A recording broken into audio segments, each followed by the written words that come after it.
Hello, and welcome to the very first episode of the Treasury of Constantinople. This week, we'll start our long series on the history of the Byzantine Empire by talking about the Leonid Dynasty and each one of its emperors. Before we get into it, though, let's set the scene. The year is 457, and the empire is broken into two parts. In the west, Majorian had just become emperor after starving his predecessor to death. He would go on to reign for a whole 3 years and a half before being captured, tortured, and beheaded. Meanwhile, in the east, a Thracian general, one Leo, was just put on the throne by Flavius Ardabur Aspar, commander-in-chief of the army, and son of a commander-in-chief of the army.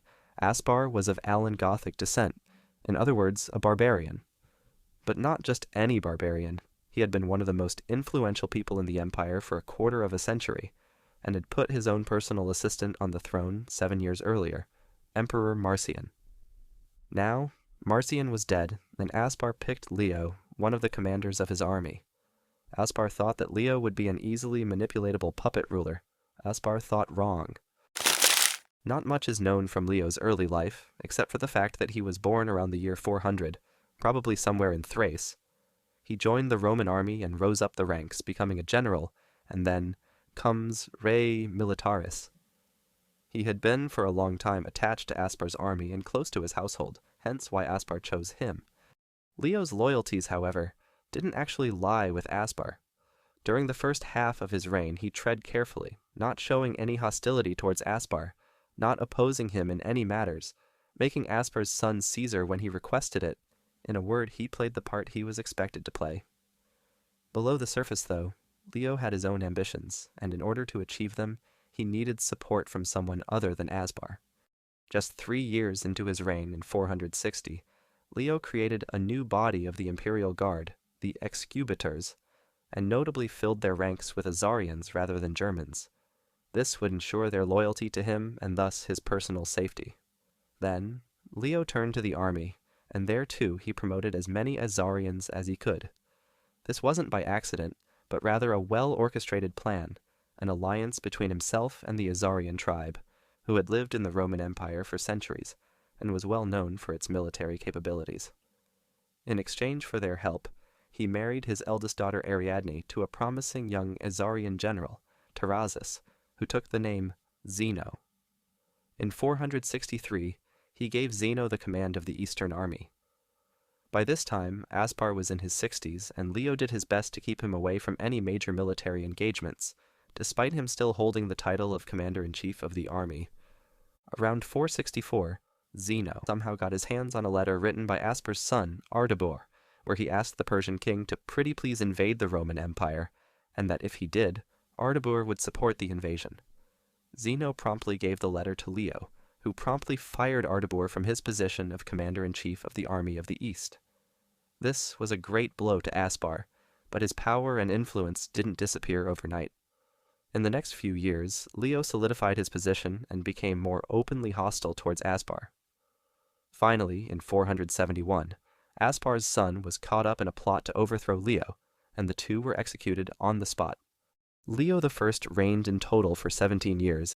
It's interesting to note that Aspar, though a barbarian, wasn't necessarily disliked, and his assassination was viewed very poorly by the people of Constantinople. While we nowadays call him Leo the Great, ancient sources tend to refer to him as Leo the Butcher. Whether the plot was real or not, though, Aspar's death had lasting consequences. The Germanic influence was finally shaken off, and the position of emperor in the east became much more stable. For comparison, during Leo's 17-year reign, there were 5 emperors who succeeded in the west. Leo spent his reign essentially trying to become a real emperor, and he succeeded in that, thus founding the Leonid Dynasty. It was a new start for the Roman Empire, which would become stronger and stronger under the leadership of Leo's successors. In that sense, calling him Leo the Great really is well deserved. The only major stain of his reign was the disastrous expedition against the Vandals in 468, but in Leo's defense, that expedition was led by Basiliscus, his brother-in-law. Leo died of dysentery at the age of 73. He had no sons, only 2 daughters. The oldest was Ariadne, who married the Izarian general Zeno, as we mentioned before. The youngest was Leontia, who married Marcian, son of the Western Roman Emperor Anthemius. Leo was succeeded by his grandson, also named Leo, son of Ariadne and Zeno. Leo II was born in 467. He was the son of Ariadne, Leo I's eldest daughter, and Zeno, a distinguished general of the Byzantine army and good ally of Leo I.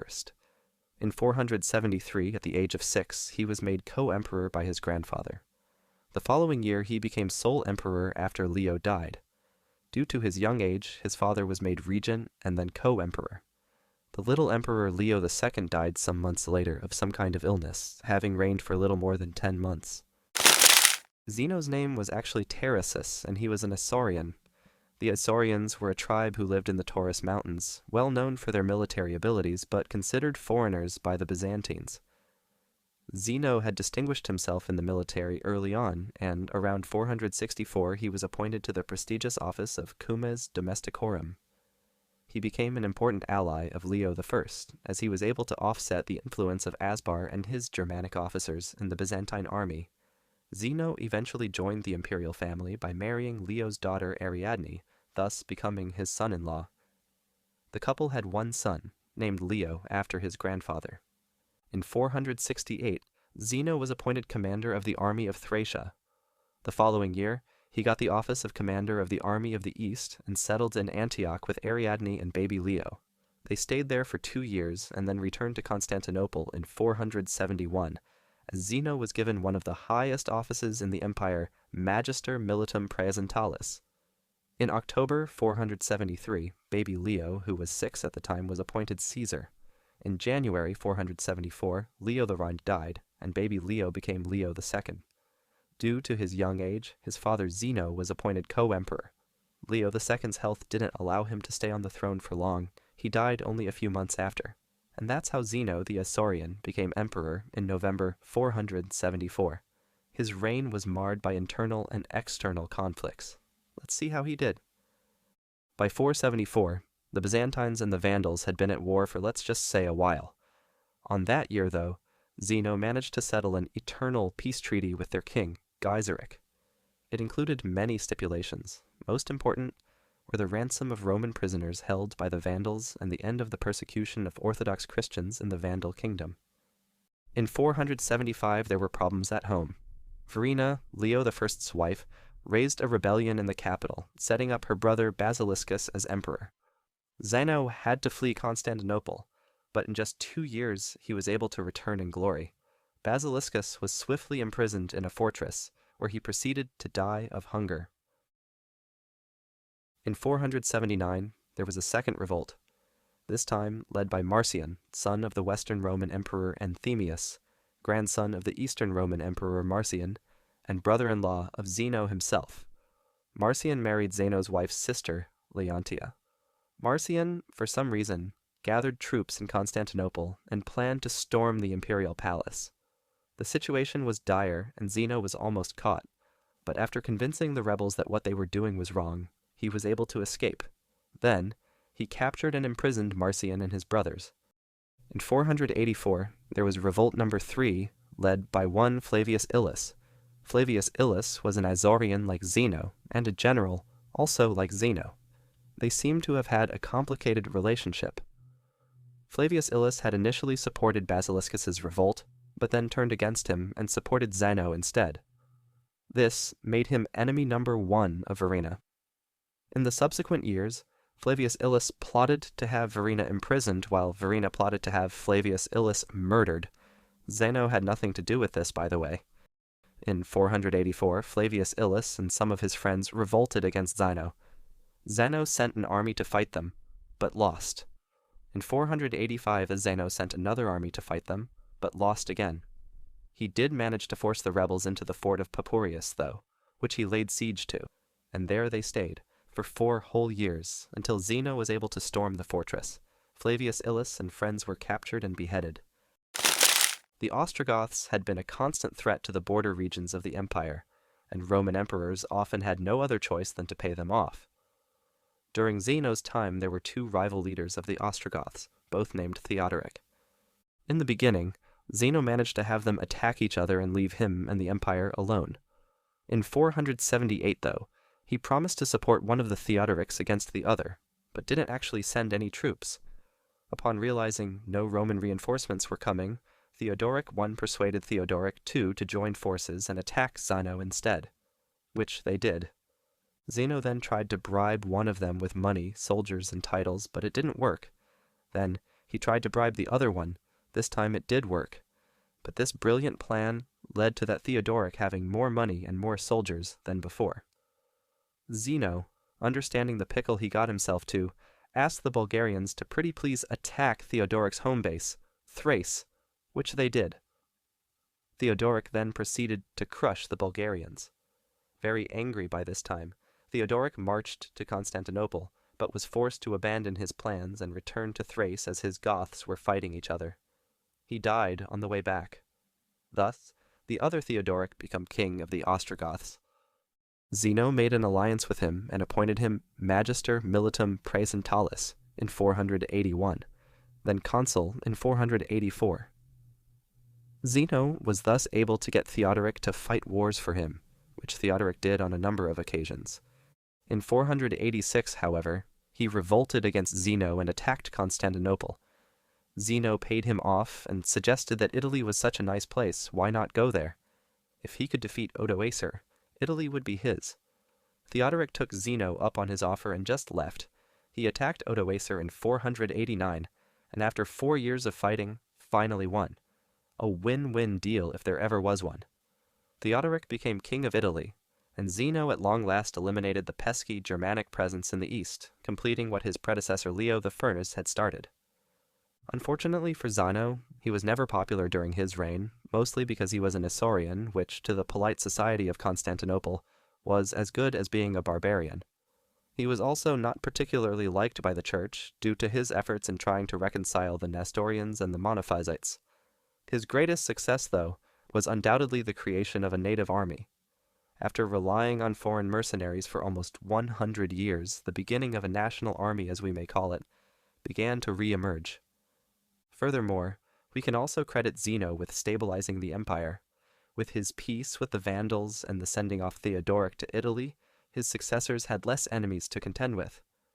Zeno ruled for 17 years until his death in 491. He was succeeded by Flavius Anastasius, one of his personal guards. When Zeno died at the age of 66, both of his sons, Zenon, from his first wife Arcadia, and Leo II, by his second wife Ariadne, had already died too. Let's remember that Ariadne wasn't just Zeno's wife, but the daughter of Leo the First. And so it was, more or less, up to her to choose the next emperor, and choose she did, Anastasius, a nobleman and civil servant. The two got married, and Anastasius was proclaimed emperor. Zeno's brother, however, one Longinus, was none too pleased with Ariadne's choice, and went the tried and proved method of rebelling. It didn't work well for him, though, and Anastasius made him take vows and sent him to a monastery in Egypt.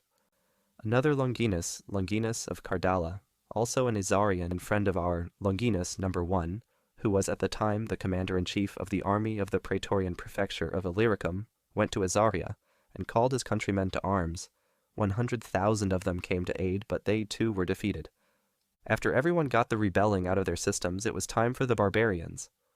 In 493 the Slavs, and then in 499 the Bulgarians attacked the empire. Both were easily repelled. In 502, it was the turn of the Persians. After some initial losses, the imperial army managed to secure a permanent victory in 504. Anastasius then had a wall built in the Thracian peninsula, about 30 miles from Constantinople. While choosing Anastasius as emperor had offended the late Isaurian king's Isaurian entourage, the people of Constantinople were quite pleased with him. As we mentioned, Isaurians were as good as barbarians from their point of view. However, over the years his popularity waned. This happened in large for two reasons. On the religious side, Anastasius had sympathy for the Monophysites, which brought him in conflict with the Chalcedonians. On the financial side, his monetary policies and especially the reform of the curial system brought the indignation of merchants, businessmen, and mid-level landowners who used to defraud the treasury in collusion with provincial governors. The new system of tax collection was based on a newly formed body of officials, appointed specifically for the task. This measure was widely unpopular but contributed to an increase in tax revenue. By the time Anastasius died, the treasury had in excess of 320,000 pounds of gold. This was despite the large public works that were built during his reign, and the costly wars needed to protect the borders of the empire. Anastasius also continued Zeno's efforts to reduce the number of mercenaries in the army while increasing native soldiers. He ruled for 27 years and died in 518, being succeeded by Justin, then commander of the imperial guards. And that's it for this one. If we made any mistakes or missed anything important about this topic, please leave a nicely worded comment below. Have a nice morning, afternoon, or evening, depending on when you're watching this video. And I hope to see you next time. Also, if you like collecting coins, or know someone who does, feel free to check out Adelaide's eBay store, The Spanish Galleon. We're also on Instagram, links in the description.